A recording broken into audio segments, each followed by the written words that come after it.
Donc, il y a aussi Ouais. Après, attention, parce que si on prend deux événements qui sont arrivés plutôt récemment, qui ont été imprévisibles, il y a eu le Covid et il y a eu le conflit en Ukraine. Bah, le Covid, ça a touché tous les pays et chaque pays a réagi différemment. c'est vrai. Et bah, moi qui fais la bascule France-Espagne, par exemple, les règles étaient beaucoup plus dures en Espagne, ce qui est un paradoxe pendant le Covid, alors qu'habituellement, les règles en Espagne, c'est plutôt un pays qui est beaucoup plus souple que la France. Mais sur ce sujet-là, ils ont été très très durs. L'Italie aussi a été très très dure. Et est-ce que les Ukrainiens ou les gens qui habitent sur des pays satellites de l'Ukraine pensaient qu'il allait avoir ça? Donc maintenant, c'est très très dur de se projeter, de se dire ben, tel endroit, tout Ouais. se passe bien, ça me semble plus stable, parce qu'il y a de plus en plus d'événements totalement ubuesques qui arrivent en fait, et difficiles à prévoir. Est-ce que ça ne serait pas finalement le sujet du live? Parce qu'au final, avoir différentes options géographiques, c'est aussi justement faire face à l'imprévisible. Et c'est peut-être aussi pour ça qu'on en Ouais. parle aujourd'hui, parce que tout peut arriver quand bien même tu es dans un pays relativement calme et où tu es actuellement bien. Tout ce que je veux dire, par exemple, en France, il y a pas mal de mecs qui veulent s'expatrier actuellement. Si jamais c'est fait, est-ce que ça veut pour autant dire que tu dois tout miser sur le pays d'adoption que tu as choisi, entre guillemets, tu vois? Donc, entre Ouais, guillemets. tout à fait. Et en plus, dans le pays où tu te trouves, ou dans les pays où tu te trouves, l'endroit où tu vas être, les règles ne vont pas être les mêmes. Oui. J'imagine qu'aujourd'hui, en Ukraine, ceux qui ont vachement de, je sais pas, qui ont un gros niveau de vie financier, ils sont moins impactés par le conflit que celui qui n'en a pas. Et à Ils Barcelone, c'était un peu la même chose.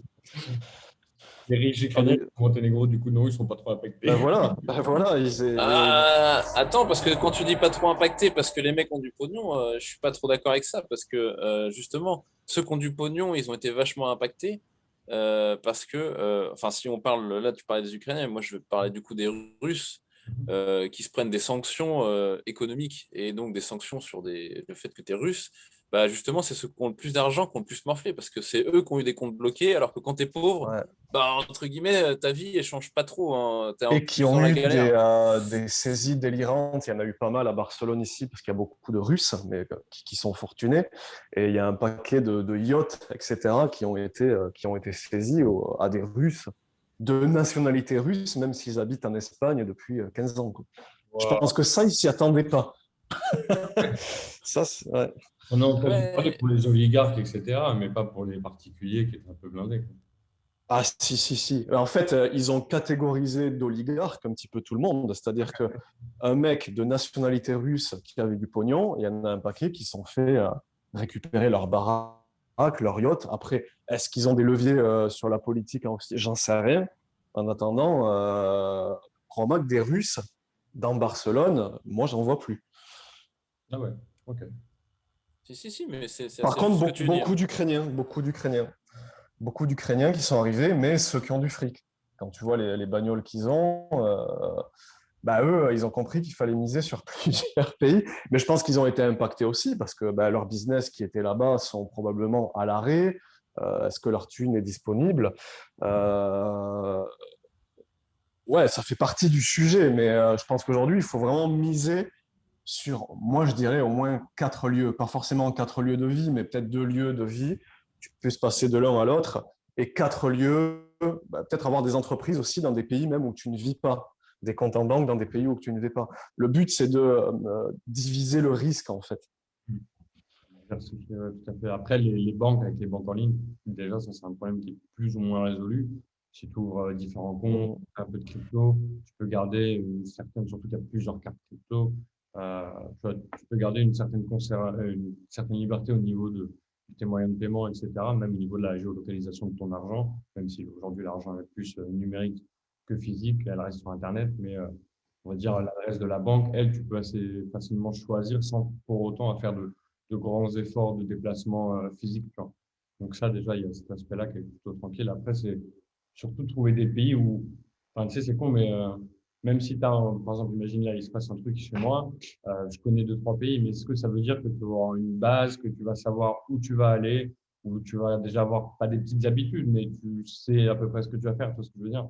Parce que c'est pas Ouais. aller dans un pays, mais il faut aussi savoir comment ça marche dans le pays en question, savoir, tu sais, je sais pas, des trucs de la vie quotidienne à con, tu vas me faire des courses, dans quel magasin. Déjà, savoir où te loger.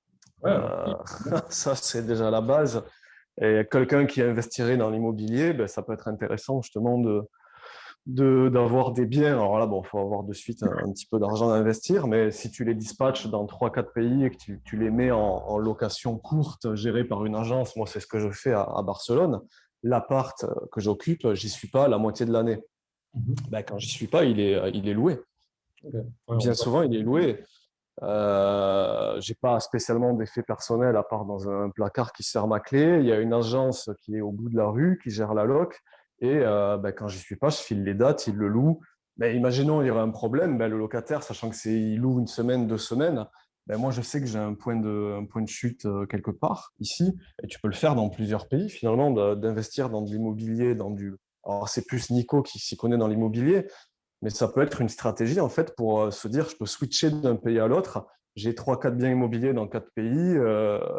Je les mets en location courte durée avec une agence qui le gère sur place. Mais moi, si j'ai besoin d'y aller, je sais que le logement, il peut être dispo très rapidement. Ouais, carrément.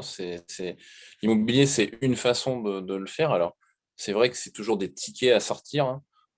Moi, je le vois par rapport aux clients.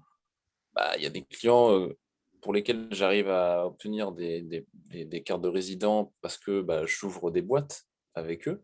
Mais il y a d'autres clients, en fait, eux, ils veulent avoir la résidence par l'immobilier. Alors pourquoi? Parce que en fait, une fois que tu as un bien immobilier, entre guillemets, il ne te coûte rien, même si tu le loues pas. Alors ok, tu as la taxe foncière, etc. Enfin, même juste ça, chaque année, si tu ne le loues pas. Tu payes ça, mais c'est vrai que tu n'as pas de frais de fonctionnement à maintenir comme une société, donc chaque année. Donc il y en a, ils préfèrent acheter de l'immobilier parce que d'abord, ils peuvent profiter du bien eux-mêmes comme tu le fais toi. Et en plus de ça, ils sont pas obligés de demander la carte de résident tout de suite s'ils n'en ont pas besoin, tu vois. Ils peuvent la demander, en fait, je sais pas, dans 5 ans, 7 ans. Dire, Mhm. maintenant, je veux être résident. J'ai déjà le bien et puis c'est déjà payé. Il y a juste à faire la démarche. Et c'est vrai que c'est pas mal d'options. Et puis, bien sûr, ça te permet d'ouvrir un compte en banque. Quand tu achètes de l'immobilier, j'ai remarqué ça avec les clients, mais c'est vrai que quand tu transfères de l'argent donc de France ou d'Allemagne vers le Monténégro, par exemple, c'est vrai que c'est facile à déplacer des grosses sommes avec l'immobilier parce que voilà, c'est de l'immobilier, on sait qu'il faut déplacer, je ne sais pas, 60K, ça peut être 60K hein, pour un petit studio, même peut-être un peu moins des fois. Et derrière, tu rajoutes un peu plus parce que il faut payer l'électricité, etc. Il faut vivre sur place. Donc, par la banque, tu vas pouvoir envoyer pas mal d'argent sans qu'on t'emmerde trop, tu vois. Et après, avec l'immobilier, justement, ce qui est bien, c'est que ouais, tu n'as pas de frais annuels, tu vois. Et tu as même des revenus. Comme toi, tu loues ton appart, quand tu n'es pas là, ça me paraît Mhm. super smart, tu vois. Ça devient un petit business tout de même, tu vois. C'est quand même intéressant.